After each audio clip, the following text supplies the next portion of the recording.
Hi YouTube. So this is Candace with Counseling Minus the Bore. So today I'm going to make a quick video really quickly about dissociative identity disorder. So DID, also known as multiple personalities, is a disorder that is seen in many movies. So recently movies, you can say Split, and then you have the classic Sybil movie where Sybil plays a woman with several different personalities based on abuse. And it was the same thing with the Split movie as well. Same type of concept. So today we're just going to make a quick video about the disorder for awareness, for just good education, psychoeducation. So let's dive right into it. I'm actually really dressed up for an interview and I had a little more time because I got done getting dressed early. So I'm going to make this video, let's say 10 minutes or so. So let's stick to that time frame. So anyway, so dissociative identity disorder, or you can say multiple personality. I have my handy dandy notes as usual. It is also referred to as multiple personalities. It has distinctive different personalities. So with these different personalities presented, each personality has a different characteristic. So it can be a different handwriting, it can be a different language, it can be one of their personalities is racist, it can be one of the personalities have a different nationality or cultural background. It can be so many things, but it has to be a distinct personality difference. Like I said in the movie Sybil, it was due to trauma. A lot of it is stated to be triggered by trauma and is used as was created because it is a defense mechanism.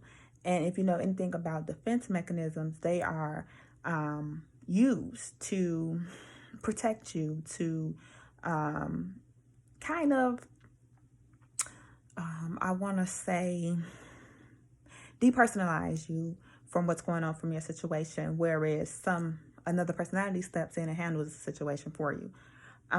So we have different types as well. So you have dissociative fugue, reversible amnesia, where it is a subtype of dissociative amnesia, which is a loss of memory of personal information combined with sudden travel and sometimes setting up new identities, different names, different accents, different handwritings.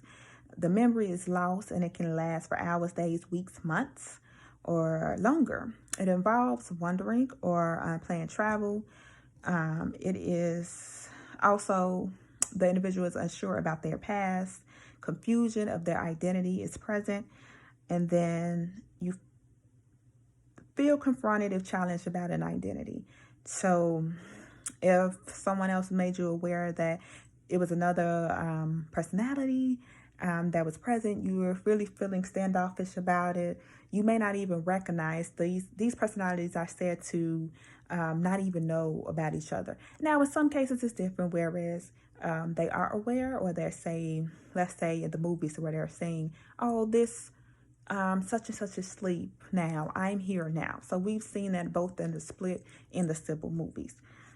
So after this fugue ends, there's periods of grief, there's feelings of depression, shame, anger, discomfort, feeling of distress about being in an unfamiliar place, and feeling like a loss of time. So you have these gaps with time, and you can't explain these gaps with time. As far as diagnosis with the fugue, an EEG is used to rule out epilepsy or a head injury, TBIs, traumatic brain injuries. You can do assessments. You can do interviews with family, friends, psychiatrists, psychologists.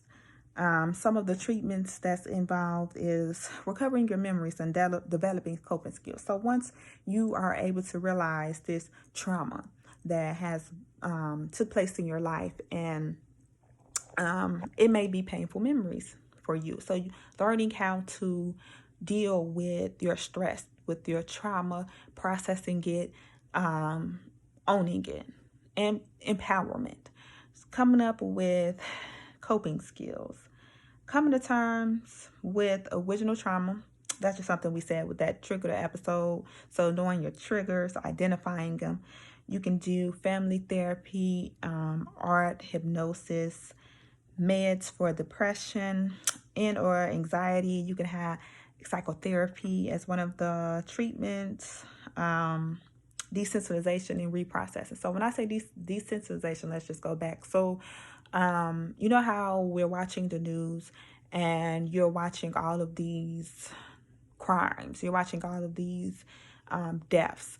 And sometimes just watching these things can be very traumatic. It can dampen your mood. It can ruin your day. So with desensitization, seeing these things every day, it just give you a sense of normalcy. So what you're seeing. So what you're seeing in your community, when you're seeing violence take place every day, when you're seeing, witnessing a traumatic event, and then taking it in and taking it in as this is normal. This is something I see every day. This is what happens. So that's something desensitizing